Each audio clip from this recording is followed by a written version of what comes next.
Hello दर्शकों, welcome to tales of book. दर्शकों, क्या आपने कभी सोचा है कि दुनिया की सबसे बड़ी कंपनीज कैसे शुरू होती हैं और कैसे वो मल्टी बिलियन डॉलर की नेटवर्थ तक पहुंचती हैं? मोस्टली लोग सोचते हैं कि ये लोग रातों रात अमीर बन जाते हैं, बट हम लोग वो नहीं देख पाते जो इन सब के पीछे हो रहा होता है। इतना स्ट्रेस कि वो रात रात भर सो नहीं पाते, उनके बैंक अकाउंट खाली हो जाते हैं और कभी कभी तो कंपनी को बंद करने की नौबत भी आ जाती है। ये बात आज हम कर रहे हैं नाइकी से रिलेटेड, जिसमें सेम टाइप के इंसिडेंट्स हुए। उसके बाद ये एक multi billion dollar world famous company Nike बनी।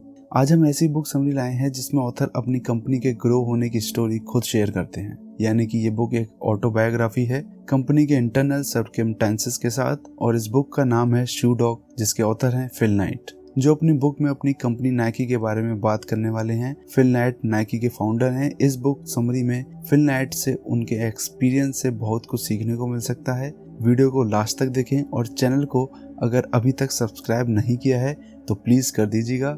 हम आपके लिए और भी कई बेहतरीन बुक्स की समरी लाते रहते हैं। दर्शकों, आपने तो नाम सुना ही होगा शू कंपनी नाइकी का, जो मल्टी बिलियन डॉलर कंपनी है, बट ये हमेशा से ऐसी नहीं थी। ये एक इंसान के क्रेजी आइडिया से शुरू हुआ था। फिल नाइट जो नाइकी के फाउंडर और इस बुक के ऑथर हैं, ये बात है 1962 की, जब फिल नाइट कॉलेज में थे। तब उनको एक क्रेजी आइडिया आया कि वो जापान से शू इंपोर्ट करके यूएस में सेल कर सकते हैं एक नए ब्रांड के साथ, और जर्मन कंपनी एडिडास को टक्कर देंगे। उस समय उनके फ्रेंड्स और फैमिली ने उनके इस आइडिया को रिजेक्ट कर दिया। फिल ने काफी रिक्वेस्ट करके अपनी फैमिली को मनाया और फिर जापान पहुंचकर ओनित्सुका शू कंपनी के सीईओ और उसकी टीम के सामने अपने क्रेजी आइडिया को प्रेजेंट किया। ओनित्सुका कंपनी को उनके ये आइडिया अच्छा लगा और ट्रेडिंग स्टार्ट कर दी गई। पहला शिपमेंट जब यूएसए आया तो शू की क्वालिटी चेक करने के लिए फिल ने सबसे पहले शू अपने कॉलेज के रनिंग कोच बिल बॉवरमैन को दिखाए। बिल बॉवरमैन उस समय के बहुत फेमस रनिंग कोच थे और शू के टेक्निकल एक्सपर्ट भी थे।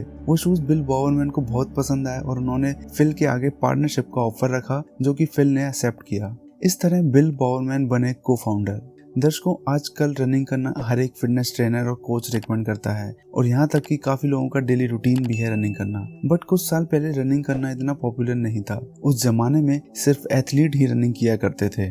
उस जमाने में भी फिल नाइट को फ्यूचर पता था, या फिर वो उस टाइम में भी इतना लॉन्ग टर्म सोच पाए। उनका विजन ही ये था कि वो रनिंग शू बनाए। दर्शकों, फिल नाइट बहुत टैलेंटेड नहीं थे बचपन से, जबकि उनको उनके स्कूल की बेसबॉल टीम से भी बाहर निकाल दिया था। ये रिजेक्शन की बात उनको अच्छी नहीं लगी थी। वो बहुत स्ट्रेस में रहते थे। उन्हें पता नहीं चल पा रहा था कि वो एग्जैक्टली कहाँ फिट होते हैं। फिल खुद कहते हैं कि उनकी लाइफ में अच्छी चीजें चल नहीं रही थी। इनफैक्ट 24 इयर्स की एज तक उनकी कोई गर्लफ्रेंड भी नहीं थी। ये सब चीजों ने उनके अंदर एक गहरा घाव छोड़ दिया। वो चाहते थे कि वो दुनिया को दिखाएं कि वो क्या कर सकते हैं। पूरी दुनिया को गलत प्रूव करना चाहते थे और इसी को उन्होंने अपनी ताकत बना ली। तो दर्शकों, फर्स्ट लेसन हम यहाँ से सीख सकते हैं कि लाइफ में जो कुछ भी हो रहा हो, अच्छा या बुरा, उसे हमें फ्यूल की तरह लेना चाहिए और आगे बढ़ते रहना चाहिए। तभी हम अपने गोल अचीव कर पाएंगे। दर्शकों, नाइकी को शुरू करना फिल के लिए आसान नहीं था। इनफैक्ट उस कंपनी का नाम नाइकी तो था भी नहीं। पहले उसका नाम था blue ribbon company. Phil Knight ने अपनी टीम में एक्सपर्ट तो नहीं, बट ऐसे लोग हायर किए जो अपने काम को लेकर पैशनेट थे। उन्होंने 4 ऐसे एम्प्लॉय हायर किए जिनकी हेल्प से कंपनी $1000 के रेवेन्यू से $1.3 मिलियन के रेवेन्यू तक पहुंच गई। पर ये जितना आसान लग रहा है उतना था नहीं। फिल नाइट के पास अपने बेसिक कंफर्ट को पूरा करने के लिए भी पैसे नहीं होते थे, जिसके लिए उन्होंने ब्लू रिबन कंपनी को मैनेज करने के साथ साथ अकाउंटेंट और टीचिंग की जॉब भी की। इन कामों के साथ फिल अपना गुजारा तो चला पा रहे थे, बट कितनी बार ऐसा हुआ है जब ब्लू रिबन कंपनी बंद होने की कगार पर आ गई थी। सेल्स ग्रो तो कर रही थी, बट स्टॉक खरीदने के पैसे नहीं थे। नेगेटिव कैश फ्लो की वजह से बैंक भी लोन नहीं दे रहे थे। जापानीज कंपनी ओनित्सुका भी अपना कॉन्ट्रैक्ट खत्म करने की बात बोल रही थी। फिल बहुत स्ट्रेस में थे, लेकिन सबसे मेन चीज ये थी कि वो आगे बढ़ते रहे। फिल की लाइफ में काफी बड़ी बड़ी प्रॉब्लम आई, जिसमें कोई और हार मानकर कह सकता था कि बस अब हो गया, मैं और नहीं सह सकता। लेकिन फिल ने हार नहीं मानी और हमेशा एक तरीका निकाला उस प्रॉब्लम को सॉल्व करने का। दर्शकों, नेक्स्ट लेसन हम यहाँ से सीख सकते हैं कि अगर लाइफ में प्रॉब्लम्स आती हैं तो हम या तो क्विट कर देते हैं या उसका सॉल्यूशन निकालकर आगे बढ़ जाते हैं। ऐसा ही नाइकी में हुआ। प्रॉब्लम्स कभी खत्म नहीं हुई, हमेशा आती रही और फिर उसका सॉल्यूशन निकालकर ग्रो करते रहे। तभी नाइकी अभी $1 बिलियन कंपनी है। मोस्टली लोग कोई भी प्रॉब्लम आने पर बहुत जल्दी क्विट कर जाते हैं और नया सॉल्यूशन के बारे में सोचते ही नहीं है, और यही हमारी लाइफ में अनसक्सेसफुल होने का रीजन है। तो दर्शकों, हमें भी यही चीजें हमेशा याद रखनी होगी कि हमारी लाइफ में हमेशा प्रॉब्लम्स आती रहेंगी, बस एक चेंज होती है, वो है प्रॉब्लम्स की क्वालिटी। वैसे प्रॉब्लम्स यूनिवर्सल चीज हैं, अगर ये हमारी लाइफ में ना हो तो हमारी लाइफ बहुत बोरिंग हो जाती है। तो दर्शकों, प्रॉब्लम से भागने की जरूरत नहीं है, इन्हें लाइफ का पार्ट समझकर इनसे डील करना आना चाहिए और हर एक प्रॉब्लम को एक अपॉर्चुनिटी की तरह देखें आगे बढ़ने के लिए। इस बार फिल को आइडिया आया कि उन्होंने ओनित्सुका और बैंक्स के ऑल्टरनेटिव्स ढूंढना स्टार्ट कर दिए। फिल अपने खुद का ब्रांड बनाने चाहते थे, तो उन्होंने ओनित्सुका की जगह कुछ फैक्ट्री ढूंढी जहां पर वो अपने हिसाब से शूज बनवाएंगे, और बैंक की जगह एक नीसो ट्रेडिंग कंपनी से बात करी जो शूज बनवाने में उनकी फाइनेंस में हेल्प करेगी। जब फिल उस फैक्ट्री में अपना पहला ऑर्डर देने गए तो फैक्ट्री ने उनसे उनका ब्रांड नेम पूछा। जेफ जॉनसन जो ब्लू रिबन कंपनी के फर्स्ट एम्प्लॉय थे, उनकी ड्रीम में कंपनी का नाम आया नाइकी, जिसका मतलब था ग्रीक गॉडेस ऑफ विक्ट्री। इस तरह ब्लू रिबन कंपनी अब बन चुकी थी नाइकी।